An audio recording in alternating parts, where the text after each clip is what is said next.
Shalom Havadim. I only have a few minutes to tell you super fast. I'm so grateful to be here with you guys. I'm praying for all of you guys all the time, all my Christian brothers and sisters, all my Messianic Jew brothers, all my mishpacha. I just want you to look into God's title, El Roy. We're in that season. We're kind of phasing out for some of us, kind of entering for others. Please seek God in regards to that.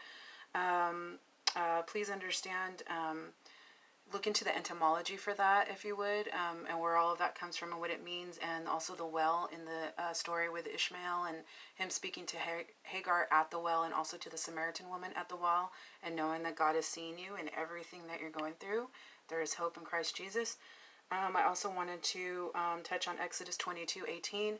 Thou shalt suffer a witch not to live. Do not let yourself be seen as a witch in the eyes of God during this season. The word that God gave me months ago in regards to this, because I was already praying against it and I knew it was going to come up. My kids go to public school, which I love. I used to teach in public school, but unfortunately I'm not so savory days come across. Please seek God in order in regards to celebrating Halloween on every level. I'm talking about even trunk or treat, or the quote unquote fall festivals that do not honor Yahweh, but are just like made up, like it's pretty much Halloween, but they're calling it a fall festival. Okay, so just really seek God in that. Seek the Ruach deeply on that one. Also, just God is saying for me to release the word to believe. Just believe. Many people, their timing has been. It feels to them like it's changed. Remember that for God, a day is 1,000 years, and 1,000 years is a day.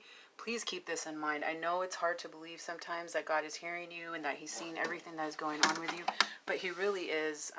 He has a perfect timing for everything, and we just can't understand what it is half the time. We just have to trust in Him and believe that His promises are true and stay in that with Him always and at all times. I'm trying to remember. I have to do this so short. I'd also like, if somebody has time, if they can look up Shezvan Rosh Kodesh. Go into Google Hebrew calendar and look at, I believe it's October 29th.